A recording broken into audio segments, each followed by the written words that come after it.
the roll call, please? Miss Bailey, Here. Dr. Cable,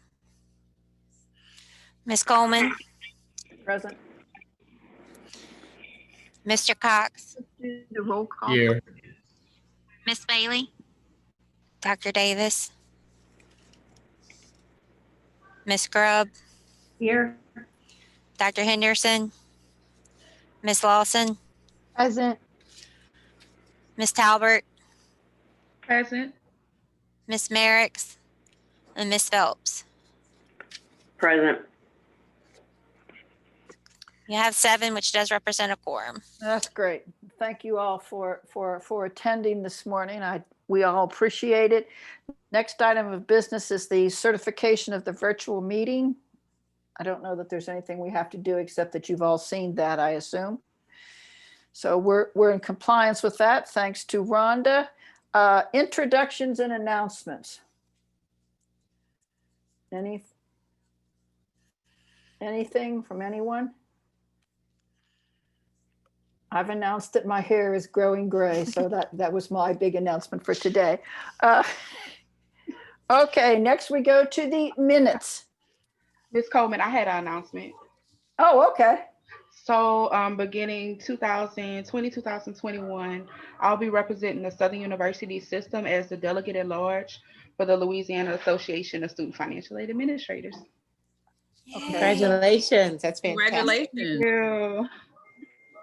Thank you so much. Thank you. Thank you.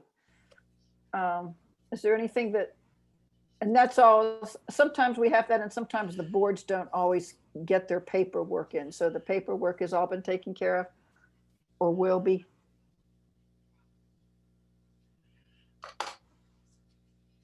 Okay, so let's go to the approval of the minutes. Hope you've all had an opportunity to read the minutes. And if that's the case, then we need a motion to approve. And I think if we were remembering Rhonda's very nice instructions, we need to identify ourselves so that we know who's making the motions. Please. So can a motion to make the motion. Very good. Okay. Do I have a second? I'll second. This is Wendy. I'll second. All right. Thank you, Wendy. So it's been moved and seconded to approve the minutes as presented. All those in favor say aye. Aye. Aye. Okay. All right. So Rhonda, we did that okay? You got all those? All right. Next we go to public comment. Andrew, have we received any public comment yet? Nothing yet. Nothing Thank yet. Have we ever received any public comment? Maybe 1 or 2 from previous. But Okay.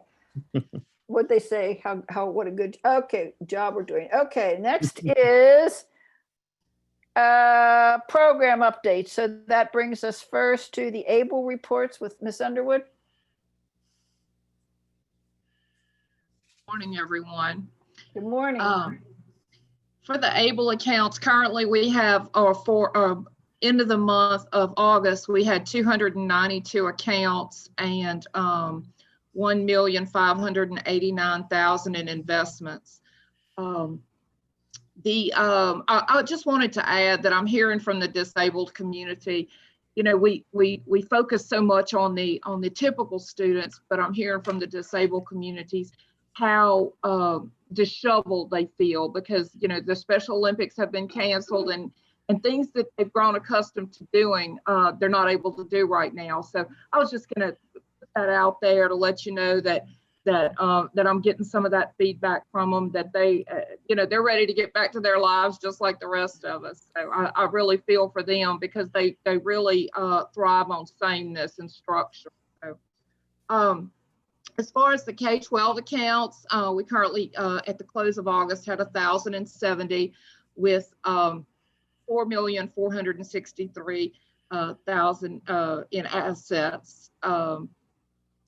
The start accounts, we had 68,419 with $1,121,469 in assets. We had, for the month of August, has been very brisk. We've been very busy, and the fact that we've been working mostly remotely has not slowed us down. We had $9 million in qualified disbursements for school expenses. Also, the new student loan program where you can pay a portion of student loans for the beneficiary or a beneficiary sibling. We paid out $10,000 for the month of August. And apprenticeship programs, we paid out $4,000. So those programs are just now getting going. So, but there is an interest. There is definitely an appetite for K-12 disbursements from the START account, which is in effect from August through December. For the month of August, we did $374,710 in disbursements. So we've been very busy. We're keeping at the business, even though working remotely. I have a question. Could you refresh my memory? Tell me about the new student loan program. Student loan payment program? Is that Yes, federal ma'am. or state? Pardon? Well, you can pay your federal student loans up to $10,000 per beneficiary, a lifetime maximum, and $10,000 for their siblings from START funds. Okay, and that was enabled first on, is that something that our state has done uniquely, or is that a federal program? No, that's federal. Okay. All right, thank you. Yes, ma'am. Any questions besides mine? Thank you. Then the next is, This Miss is Mary a, Ann. Miss Coleman, yes. I'm sorry. I forgot to send this out to y'all this morning, but we had to insert the slide. Terry, you want to go ahead and tell them about this video? Absolutely. This is a YouTube promotional video for College Savings, Louisiana College Savings by Mariah Clayton. She is the Miss Louisiana USA for 2020.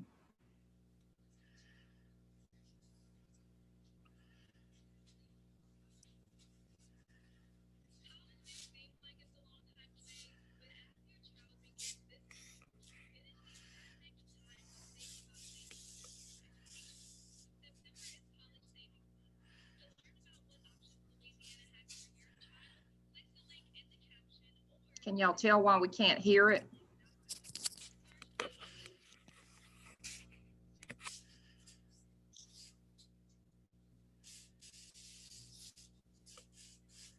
Rhonda, turn the volume up on the video, like on the actual embedded video on the PowerPoint. I think it was going to your headphones. Oh, that's why. Mm-hmm. All right, hang on one second. I apologize.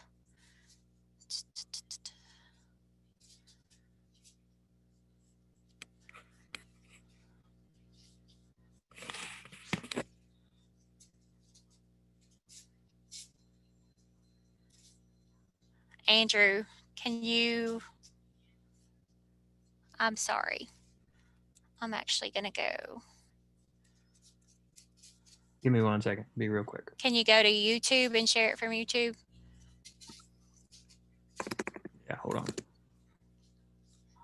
She does a wonderful job. I'd really like to share it with y'all. I'm on the YouTube channel. It's probably gonna go to my headphones again. All right, hold on. Do you need me to stop sharing so you can share? Yeah.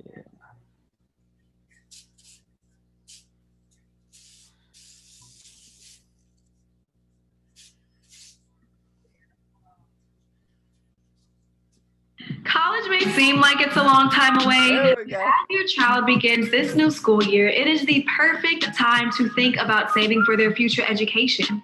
September is College Savings Month. To learn about what options Louisiana has for your child, click the link in the caption or visit startsaving.la.gov to start saving today.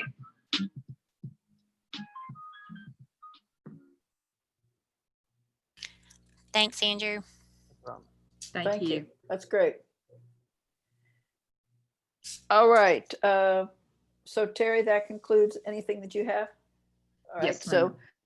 thank you. Public information and communications update, Ms. Francis. Good morning. Good morning.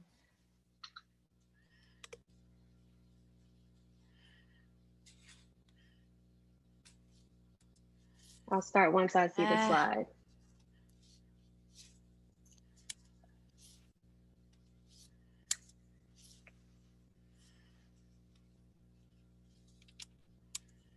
All right, so I wanted to highlight our media mentions from this past month.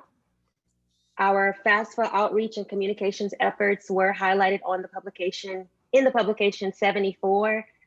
Let's see.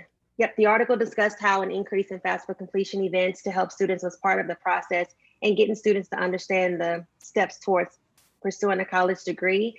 I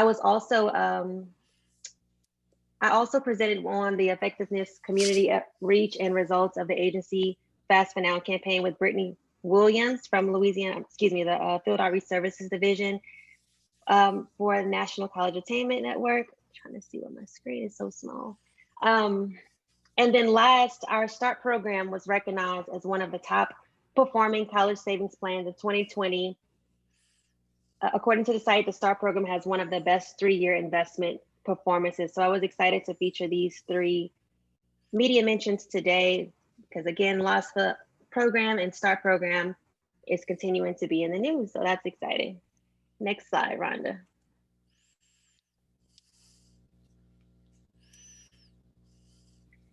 So our My LOSFA College Advocate video series, we will be promoting it very soon.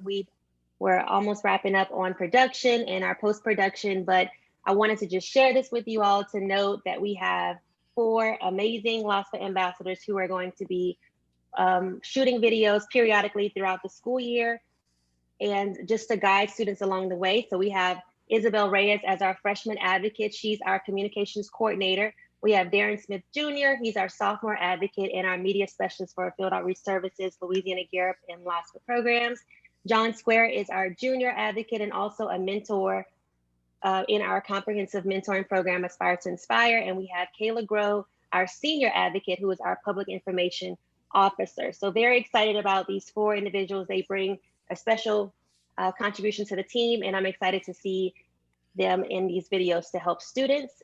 And to piggyback off of Terry with our Miss Louisiana USA 2020 partnership, we were thankful to have her to help us promote our START program and the importance of saving for college. September is College Savings Month, so that's the reason for the video, and also to highlight Did You Know graphics and the importance of saving. So you'll be seeing that on our Facebook and our Twitter START social media platforms this month. Next slide.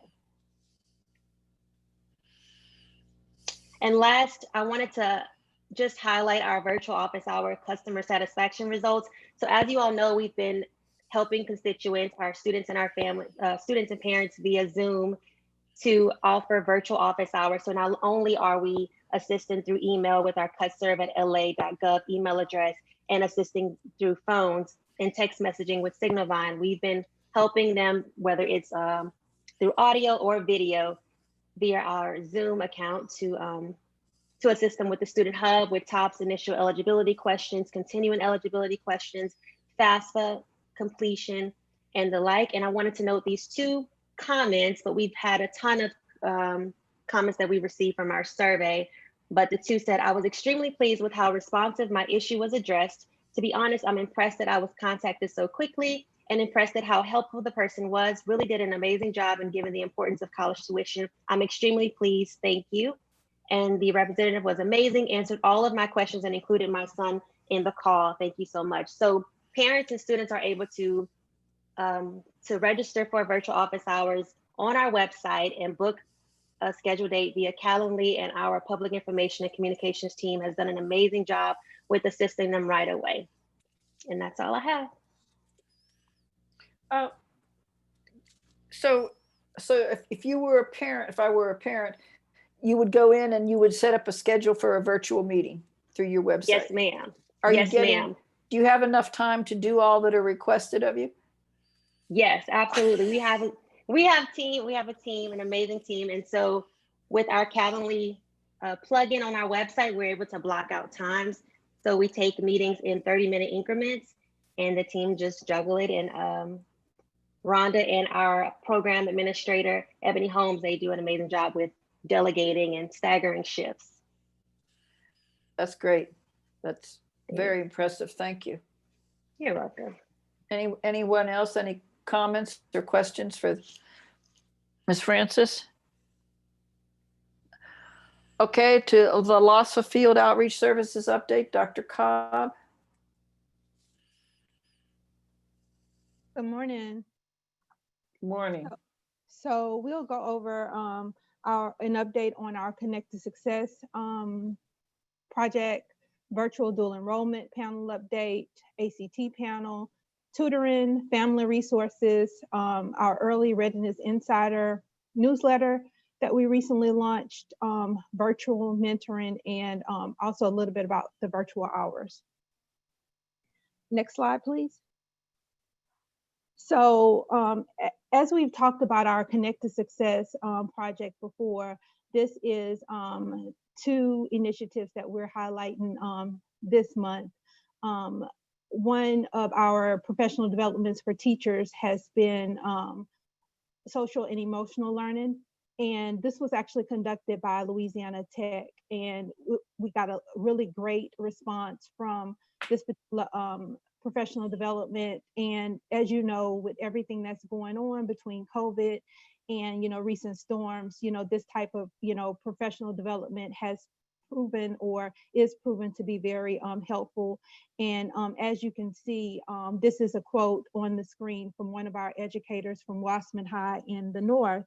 And she is, she's really, raving over this, this particular PD that she was able to attend, and telling all her colleagues about this PD. So this is ongoing with our partnership with Louisiana Tech. They are actually doing more of this SEL professional development, and we're really excited about that. Also, MakerBot. So one of our certification courses through our Connect to Success project is our 3D design and printing certification course. This is actually being done by Southeastern Louisiana University, and it'll actually be taking place coming up next month in October. So we're really excited about that. We're pushing that out to students at this time. Next slide, please.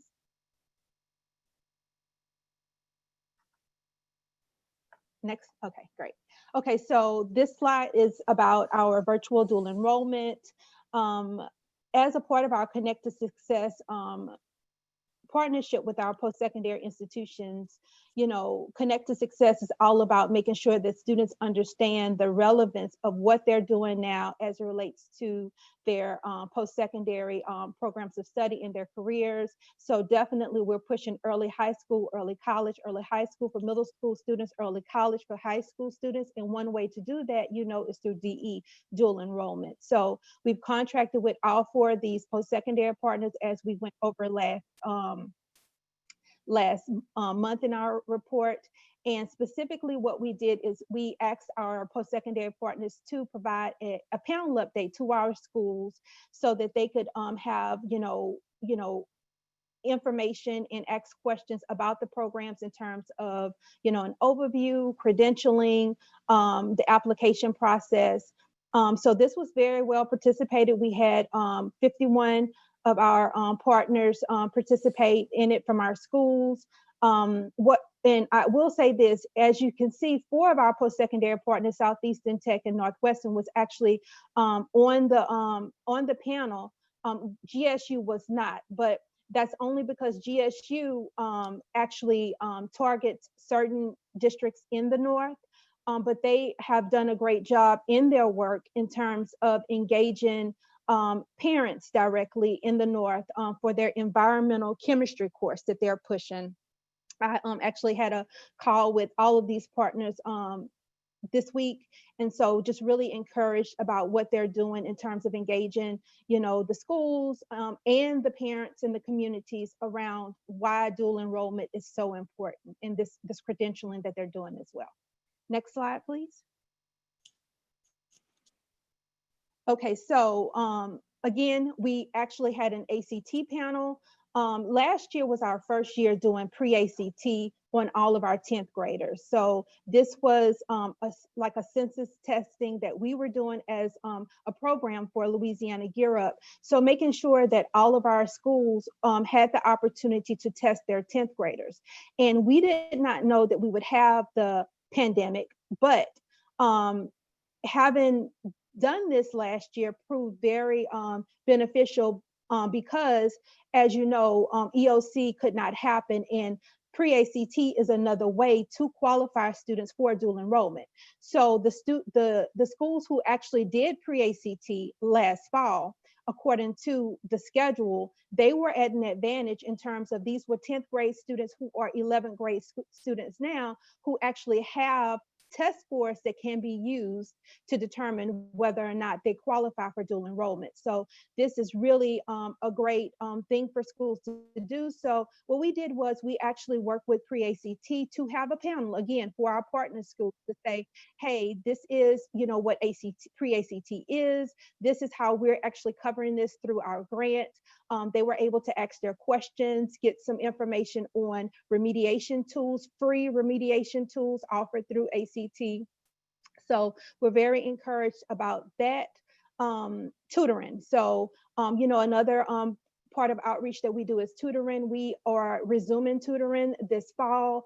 We will actually, as our schools are opening their doors in terms of face-to-face offerings, we are doing the same with our tutors. And they'll actually be working with our students, you know, in the buildings, and also we'll do tutoring virtually as well. Next slide, please. Family resources. So we are making a very intentional effort to get our parents more involved. I'm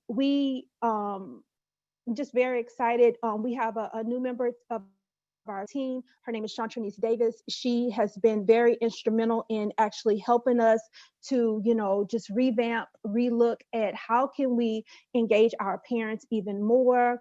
And with that being said, this is some of the actual resources that we're actually pushing out to our parents. And also recently, what we did was, as we've been calling our parents, you know, checking up on them as it relates to the summer programs they participated in, we definitely did some wellness and some check-ins with our parents who were in the Hurricane Laura affected areas. So definitely reached out to them as well.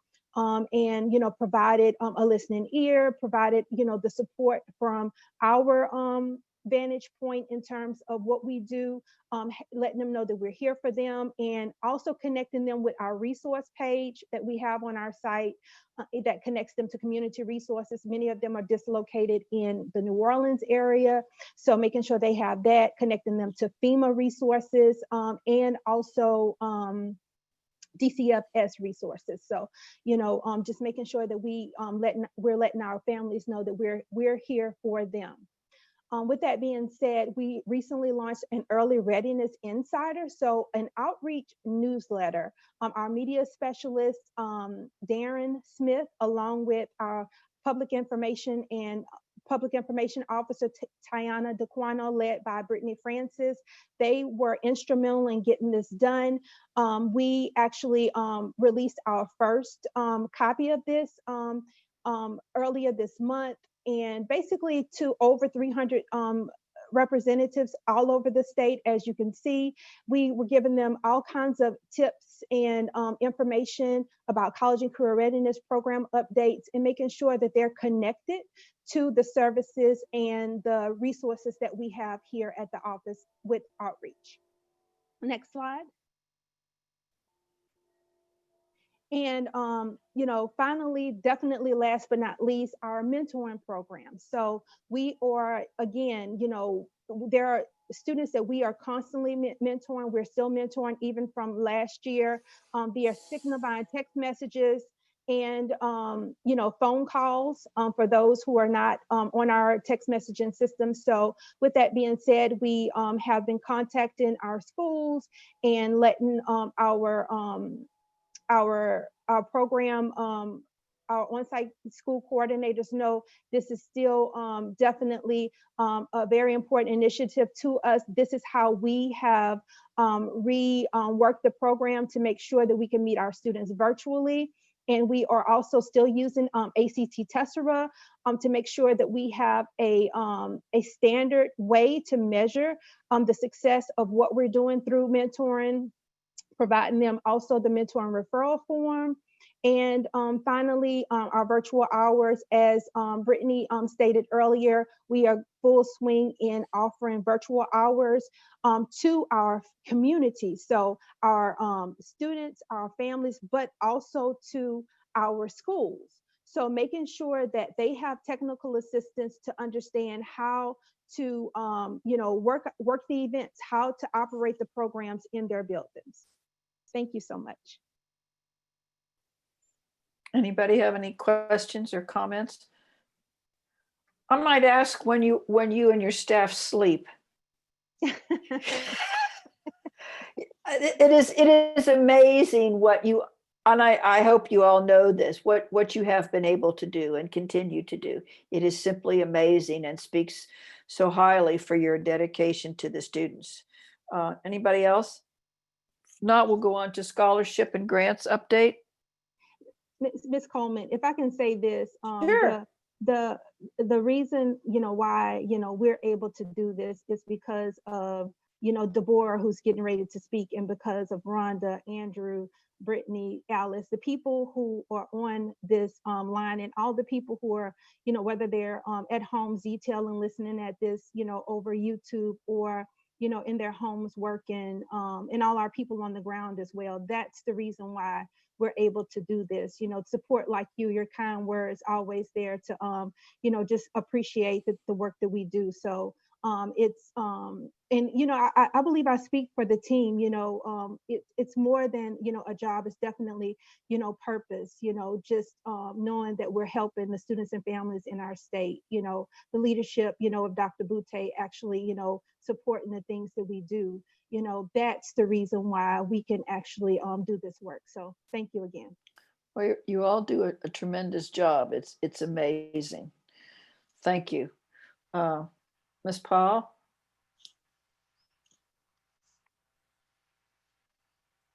Scholarships and grants update.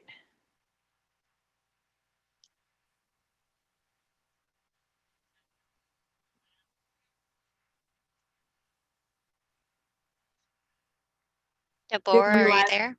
Didn't realize I was on mute.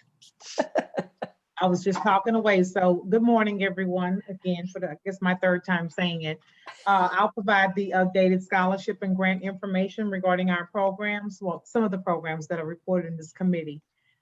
We have the BESI tuition program for teachers. So that billing report, we've already paid 7 recipients for the fall, and the dollar amount is $6,445.46. With the GOLD grant, we know that some schools had to push back their 14th class day because of Hurricanes Marco and Hurricane Laura.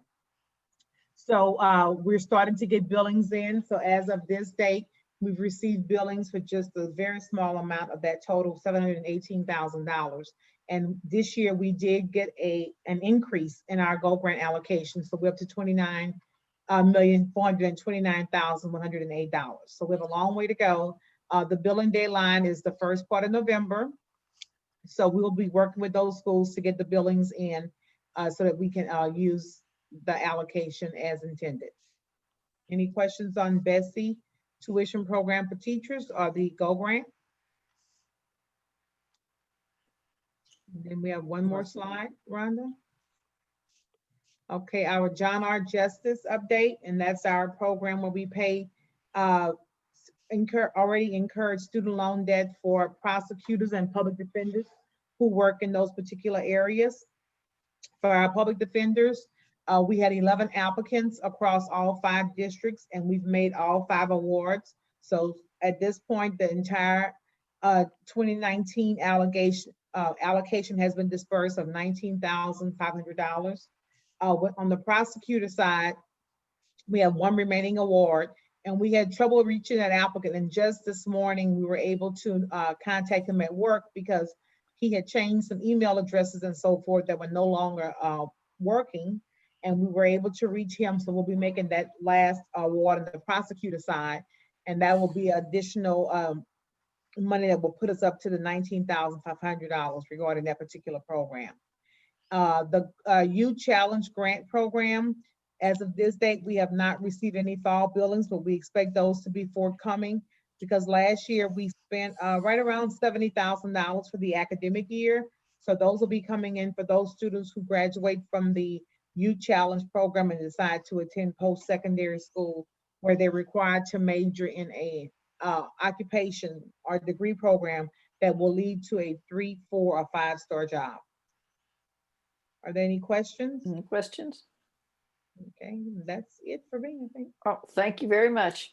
You're welcome. Okay, moving on to the TOPS update, Mr. Hunt. Yeah, we basically spent the entire TOPS allocation last year, 99.95% without going over. It's pretty good, if I must say so myself. So we're pretty proud of that. We've only spent 5% of the TOPS allocation this year. We're going to see that go up quite quickly over the next few weeks. It's going to more than double this week and likely again next week. So within just a few weeks, you're going to see the current expenses well over 40%. That's just the nature of TOPS. The 14th class date was for some of these schools or just this week, from what I understand. Yeah. I think LSU. So yeah, I was kind of hoping that they would get it in this week, but that didn't happen. So but we do have the last number I saw was a little over $19 million in invoices this week. So we've already doubled the year to date. And you did the 99.95%. Others should be able to do their budgets as well as you do. Yes, that's much better than last year. I think Dr. Boutte would probably agree. That's when we were asking for money last year. This is much easier. Anybody else have any questions or comments for Mr. Hunt? Okay. I did want to give an update on our START audit that just ended, only because there was the very rare finding on the START audit. And like most audit findings, it sounds awful if you read it. So I wanted to give some perspective to the finding in case you guys see it. Okay. Just a little background, there are two systems that track START information. Fiscal has a system where we enter all the money going in and out. START has a system that tracks the information by individual account holders. There have always been variances between these two systems, mostly due to the timing of the recording of certain transactions. And this primarily happens at year end for contributions. The variances have always been largely ignored by both LOSFA and the legislative auditors because the START system works for START's needs and the fiscal system works for fiscal needs. But each year that variance has been getting a little bit bigger and a little bit bigger, primarily due to the programming getting larger. This year, the auditors felt the variance was significant enough to see a reconciliation between these two systems, and we did not have a system for reconciling these two systems. But I wanted to make a couple of important points here. Every penny was accounted for, and there is no money missing. The account holders' account balances were and are accurate. And the variance between the two systems was less than 0.3% of the program assets. So, so while if you saw this audit finding, it sounds awful, I did want to give that perspective to everyone. But at the end of the day, we do agree, Terry and I would have talked about it, and we do agree that the two systems should be reconciled. It won't affect the accuracy of the financial statements much, but it does provide an additional system of checks and balances, and we should all be striving for that. So we've developed a system where information is shared daily between START and fiscal divisions, and I'll check that weekly to make sure the information matches. And we're also developing a year-end closeout schedule, so the posting of the transactions isn't a moving target every year, and we have an actual policy around those posting dates. So I just wanted to give that quick perspective in case anybody sees this finding and thinks that that is something that it's not. Audit findings often read as Yes. if things are falling apart over here, and that is certainly not the case. No, that's not the case, and I do thank you for sharing that with us. Are you all comfortable? And it sounds as if you are, that when somebody outside, be it the press or whatever, stumbles upon this and then calls you, that you can handle it, which I think you can, but that's where I see most things taking place, is somebody of the press or a member of the legislature picks this up and blows it and really blows it out of proportion because he or she doesn't know what they're talking about. Yes, we're putting together some talking points that's not much different than what I just gave you. That mostly factoring around the fact that, number one, the issues that they raised have been corrected, and number two, there's nothing wrong with the numbers. There's no money missing. Everybody's account balances are correct. This basically had everything to do with a timing of the posting of transactions. Little else. But if you read it, it doesn't read that way. No, Just no. saying. Yeah. Yeah. Is there any thought, or I would hate, just see, when we have these meetings, I learn so much, and I'm so very appreciative of the hard work and the fact that to get this all done is just a tremendous effort, starting, things like the morning's meeting. Is there any advantage, or we just, for reaching out to the and sending the talking point to the members of the education committees or the chairs of the education committee? I don't know. I'm just asking the question. I would not want the press to pick this up, or some ill-informed member of the legislature to see this and just go off, and because then we need to invite him or her to participate and to see the outreach services and to see all the things that you are doing for our students. I don't know whether that's a good or bad idea, but these audits. I'm not sure, but I can tell you that that this audit finding should never be presented without our response to the audit finding attached to it. So so that's all I've asked from the legislative auditors, is that we are is that our response to this is actually attached to anyone that they share this with. Okay. So that's where we are. So the legislative auditor has agreed to do that? Yes. That's good. That's very good. Thank you very much, Brett, for being so proactive. Anybody else have any comments or questions for Brett? Okay, thank you. Now we move on to the executive director's report.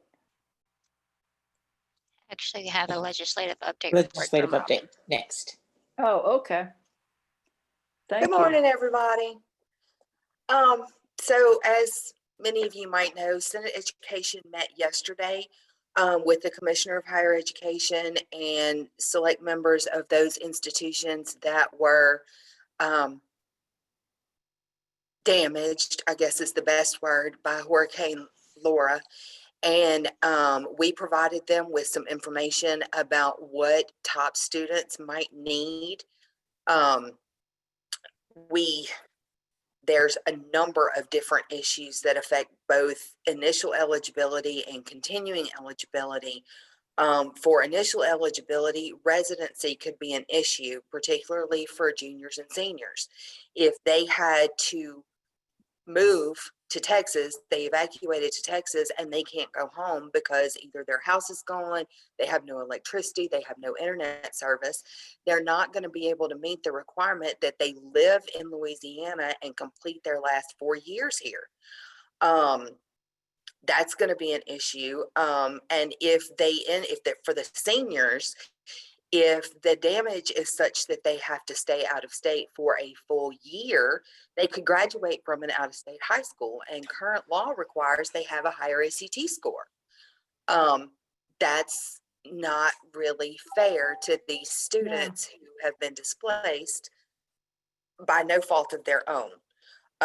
We also have ACT scheduling issues. There were 19 sites that closed over the past month or so, whether it was due to Hurricane Laura or due to COVID.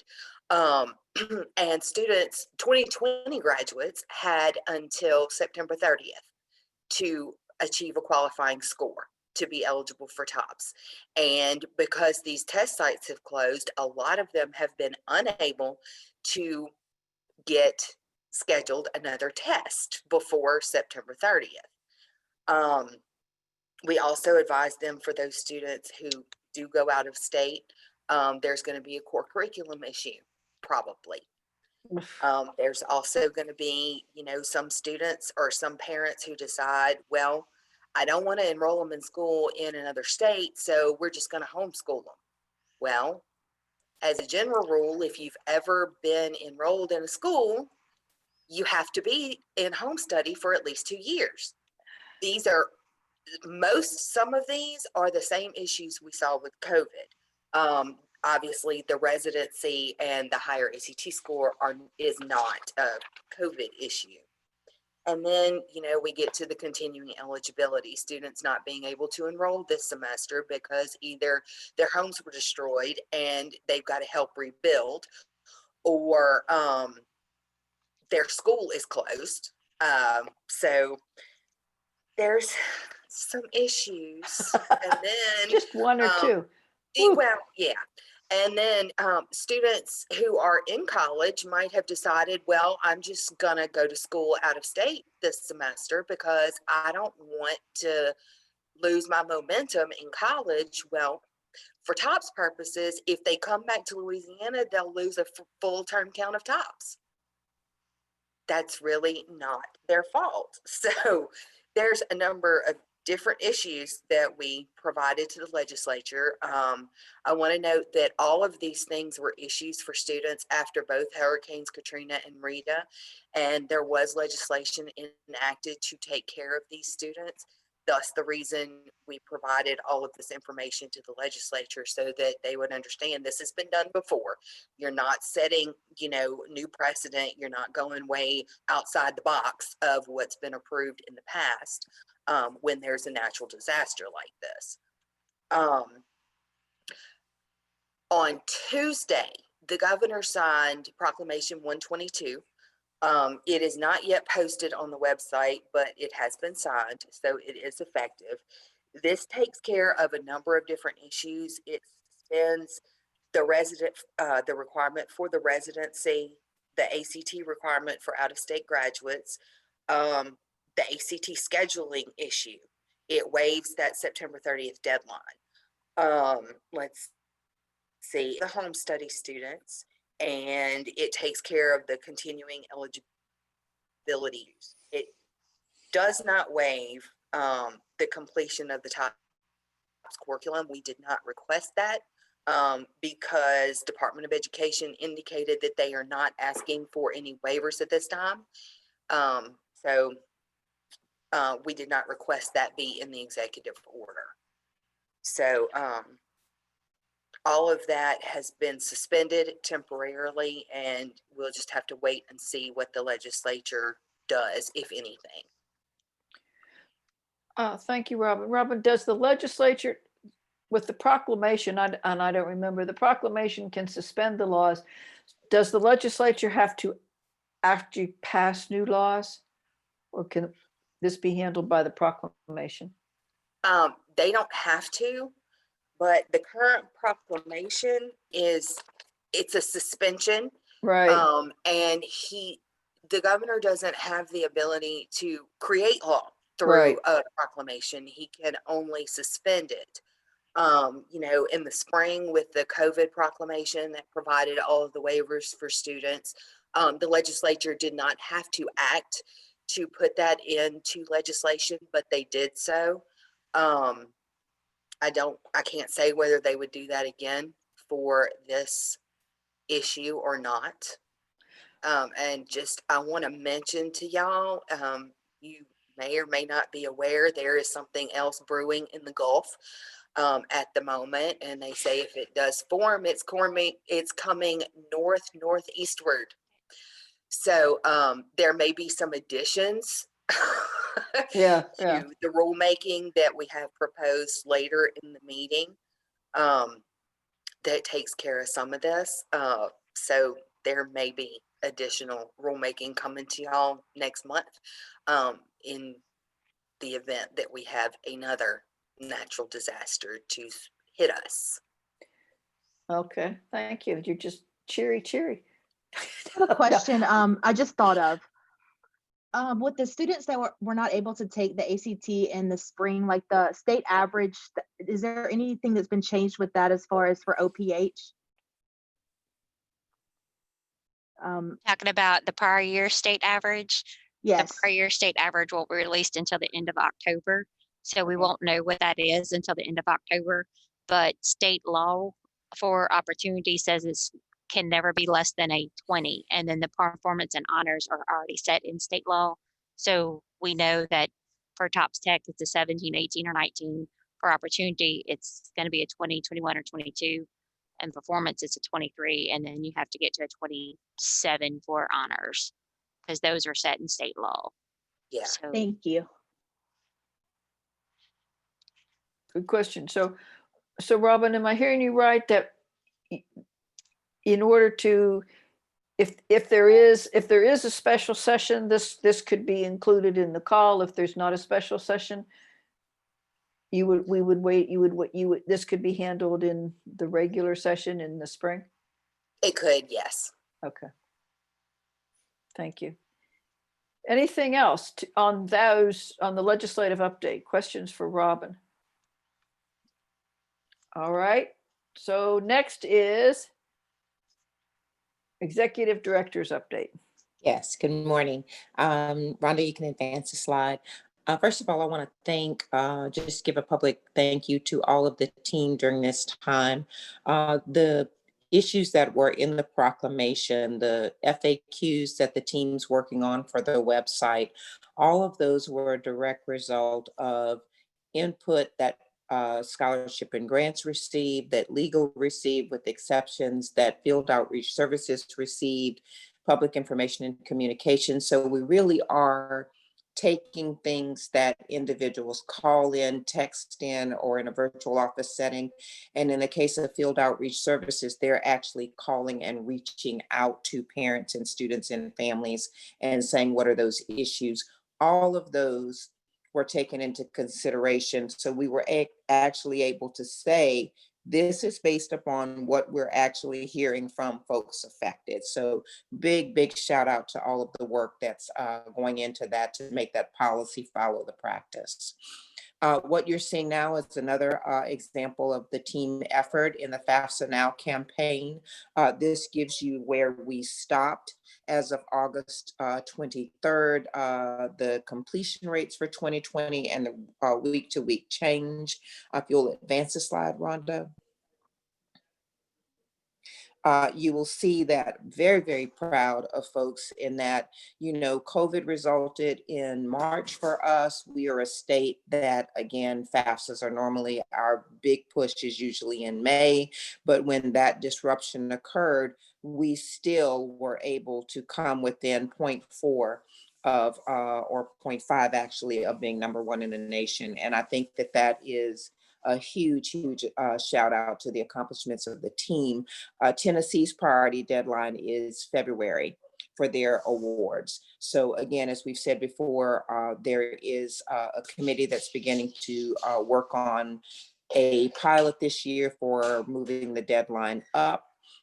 Not just to beat Tennessee, but because of the fact that the earlier students file a FAFSA, the more aware they are of aid and the more time they have to have that aid process verified and in place for attending in the following fall. So we wanted to give a shout out. Okay, next slide. All right, keep moving. This is the copy for you all of the budget presentation that we will be giving next week to the Board of Regents. So a lot of hard work between public information communications, legal, research, SG, everybody that fiscal that coordinated and helped get these numbers together, as well as field outreach. So here you see our overall budget and the source of fundings, which we'll be going over with them. Next slide. Rhonda, you can advance it. Okay, and we traditionally also let them know the source of the programs that we do. And the slides are actually based on the questions that the Board of Regents submitted to LOSFA. So this first question was, what difference did Go Grant, what was the difference in budgeting for Go Grant this year? As Deborah mentioned, $1 million more in funding. So there we're letting them know how that's allocated. And we're also letting them know, it's a small note at the bottom, that if in fiscal year 2020 a school didn't open or did reopen late, or their allocation was affected, we are not going to reduce their 2021-22 allocation, because what we don't want to do is penalize somebody because of a natural disaster or COVID, which again is, you know, seeming unnatural, but it's also out of their control. Next slide. The next question that we had was about the data on Go Grant with the average awards and how many students receive it.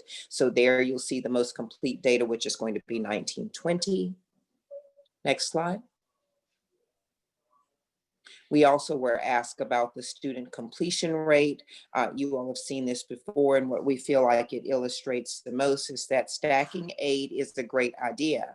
However, when you begin to look at the difference between Pell and Go numbers in completion and TOPS and Pell and TOPS and Pell and TOPS and Go, you also begin to see the policy implications of a well-prepared student.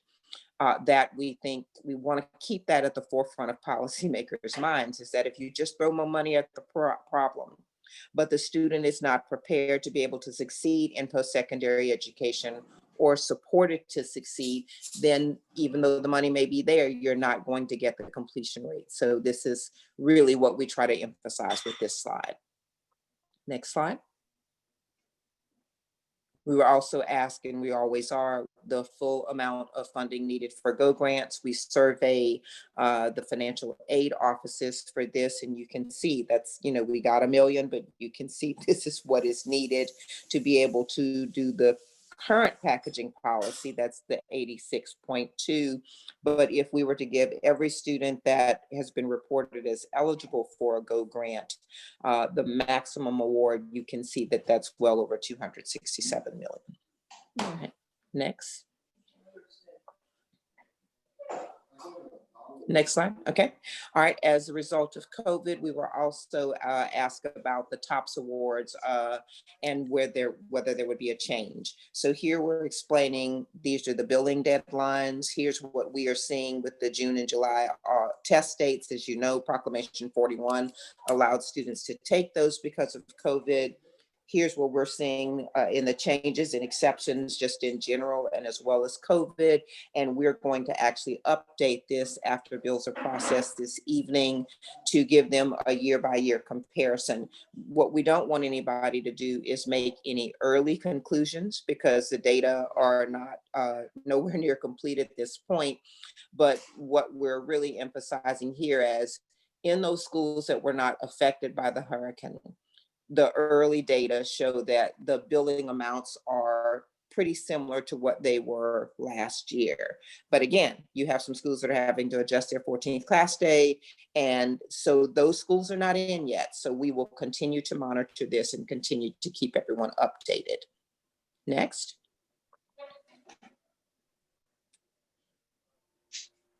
All right, and again, the follow-on naturally to that question is, what are you doing with the TOPS model? And basically, as Mr. Hunt illustrated, 99.95 is pretty doggone close with the model.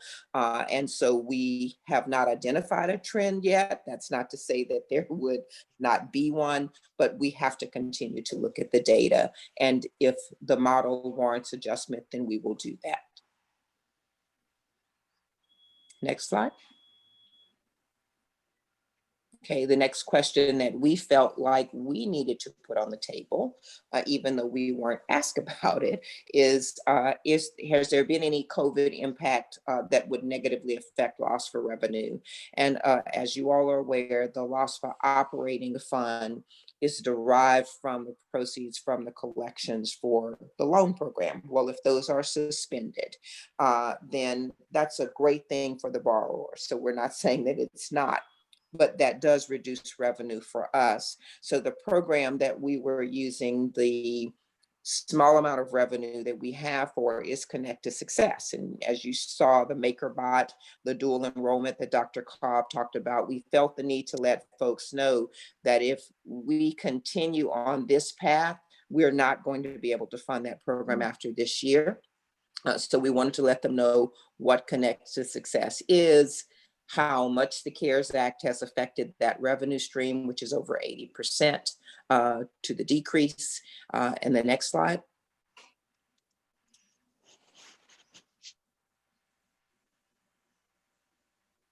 All right, we also wanted to let them know how many students participated in Connect to Success and what it does with, as you can see, the pillars are the experiential learning, which is tied to dual enrollment and career areas of exploration, and eventually we hope will be tied to internships and wraparound services. So helping students really find that match and fit, that's great. But if they don't test that match and fit out and verify it, then it's really not match and fit. And then the great thing that we feel about this partnership is that we have post-secondary institutions that we're working with, and they're working across departments to provide this type of instruction and support. And we've recently added the Walls Project as a partner, which is another community-based organization, which we expect great things from them. And the funding, of course, bottom line is, if we can't continue it, how much state general fund would we need? And that's $700K. So we really, because we feel so strongly about the importance of this work, we wanted to say, don't say that we didn't tell you that this is what we needed ahead of time. Okay. Next slide. We were asked, what is the plan for Gear Up funding? So we, of course, did that. And so here you'll see the graph that shows you the cohorts, right? And how many students are served, right? And it tells you that that cliff that we're looking at is the 2022-23 year. So at the bottom, we've kind of summarized those bullet points to say, yes, this is when this funding ends, right? This is how much, to 3.5 million per year, right? But then you talk about the fact that there's a dollar per dollar match. So if we have to replace that and we don't get that funding, we're not, i.e. we're not either awarded another grant, or there isn't another grant competition for this particular program in this format, which none of us can foretell that, right? Then that would be a $7 million a year addition in funding after this. So again, just being proactive in saying, these are the limited income first generation students in districts that are struggling that we are supporting. And we can't sustain that without these federal dollars. And if they do go away, we're letting you know in advance, this is how much it would take. And again, this is not to expand the outreach and the wraparound services that you've been hearing about. This is to do steady state. So certainly what we continue to say is, there are many more schools and students that need services that we don't have the funding for. So expansion is definitely a different dollar amount. And our strategy is to continue to show the types of updates that you've seen the staff provide in these meetings to policymakers, to show them there is relevance, there is value, there's worth in this work. right? So we would like for you to consider supporting that when there are dollars available. So that concludes, I believe, that presentation, Rhonda. I think that's it. Okay, thank Okay. you. Does anybody have any questions? And you are making this next week, is that what you said? Yes, ma'am, on Okay. Tuesday. On Tuesday. Thank you. Okay, now we have any other questions or comments for the executive director? Thank you very much. Okay, new business. We have rulemaking for exceptions for recipients of certain LOSFA programs who were affected by Hurricane Laura. And can we say that by the time we get this, you might have to add another hurricane? Is that what you're saying, Robin? Yeah. Okay. So Robin, will you tell us what's going on here? Okay, so what the rulemaking does is it provides that for students whose home of record, according to the FAFSA, was in one of the parishes that has been approved for individual assistance by FEMA, they will get exceptions to the continuous enrollment requirement, the requirement to have to enroll full-time and to earn 24 hours this year. We provided that because, like, as I said earlier, a lot of students aren't going to go to school. Whether they were enrolled in school and their school was damaged, or they live in one of those parishes and they still don't have electricity or internet access, or their home was damaged. We just provided a blanket exception for those students. It also provides an exceptions for students attending Sewella. It's our understanding that some of the campuses were not damaged very badly and are going to open, but there are at least two, I believe, that either are going to open in stages and first provide only virtual learning. And then I think there's one that's going to open even later. Is Dr. Cable on the phone? Did she make it to the meeting? I'm going to think, I guess not. She could speak more to what's going on at Sewella, I think.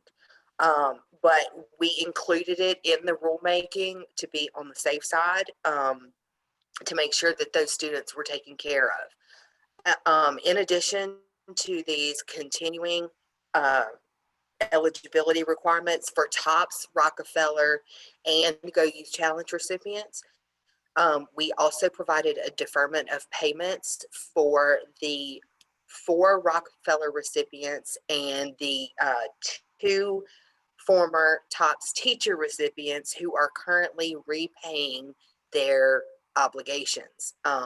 Prior to 2010, 2011, Rockefeller was a loan repayment program.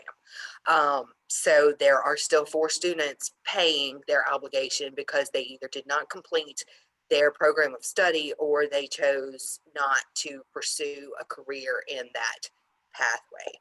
And then we have the TOPS teacher recipients, which that program has not been running for quite a few years now.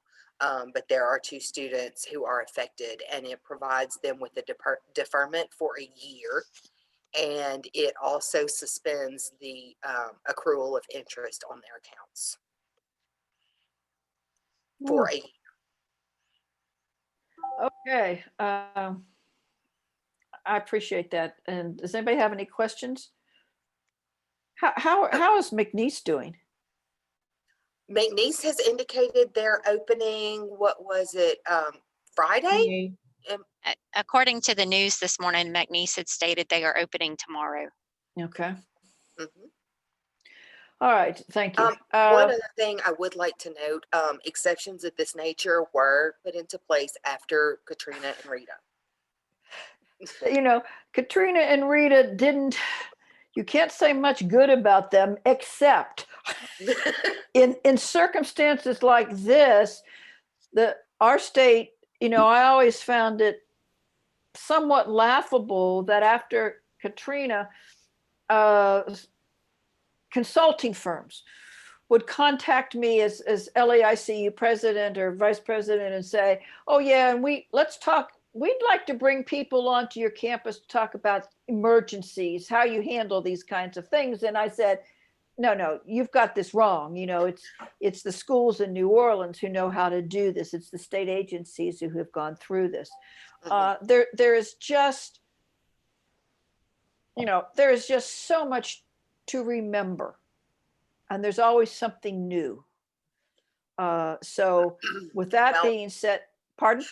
Fortunately, I was at LOSFA after Katrina and Rita.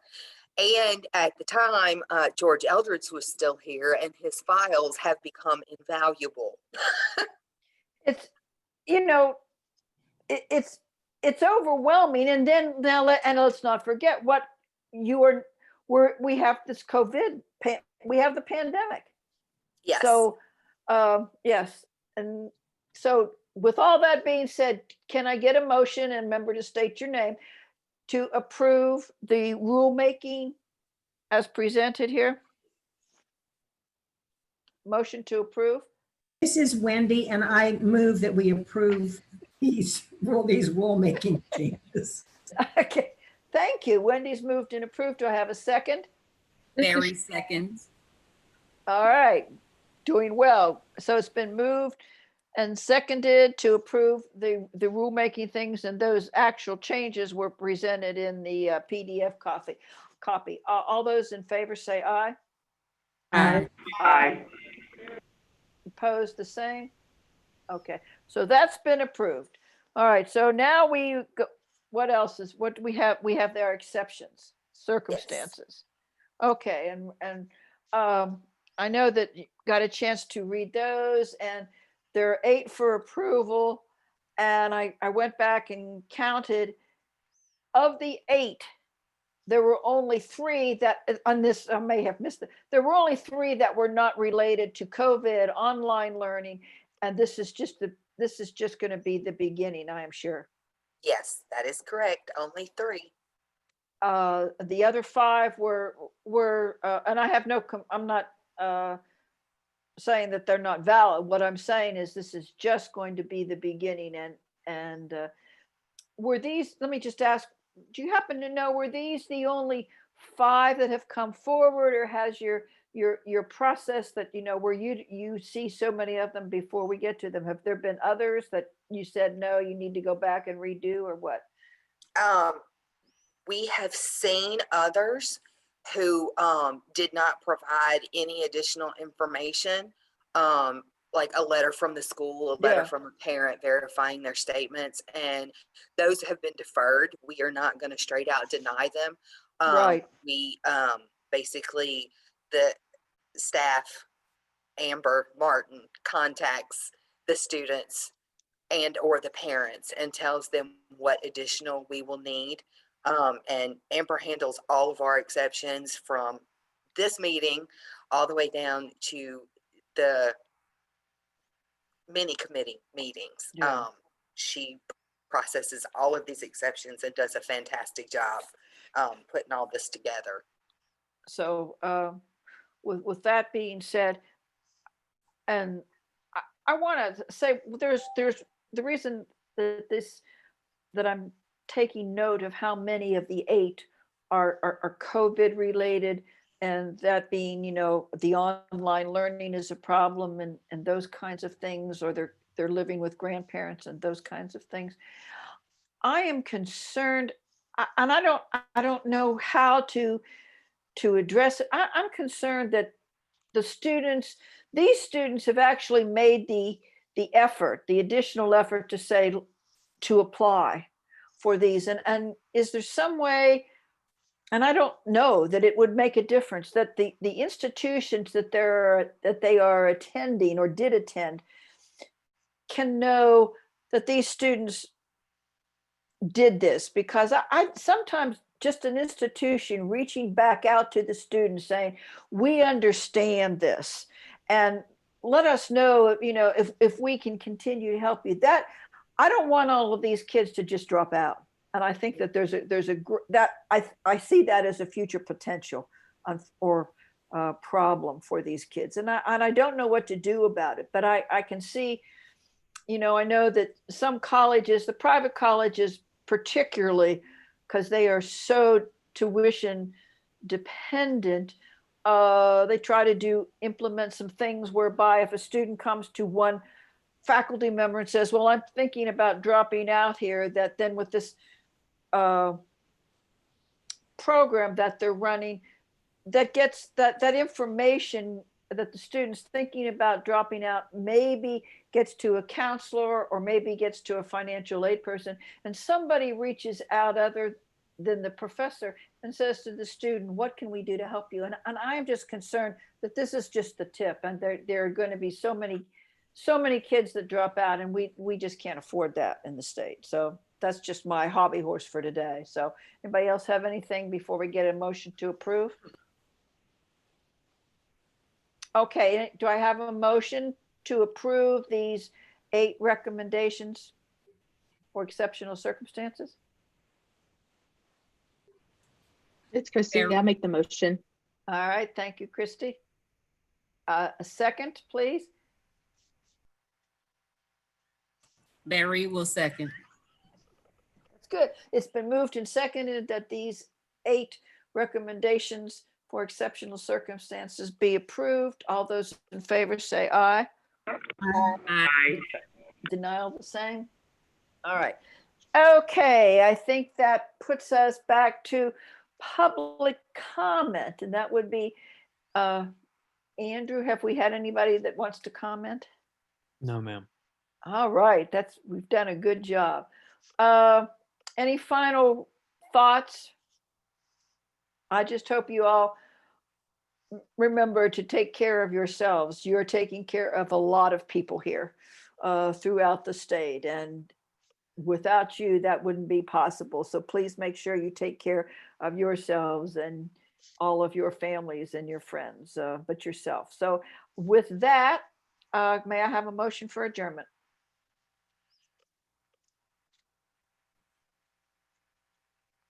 Did everybody? I'm open to adjourn. Good, thank you, thank you. And a second, I'm sure there's a second there someplace.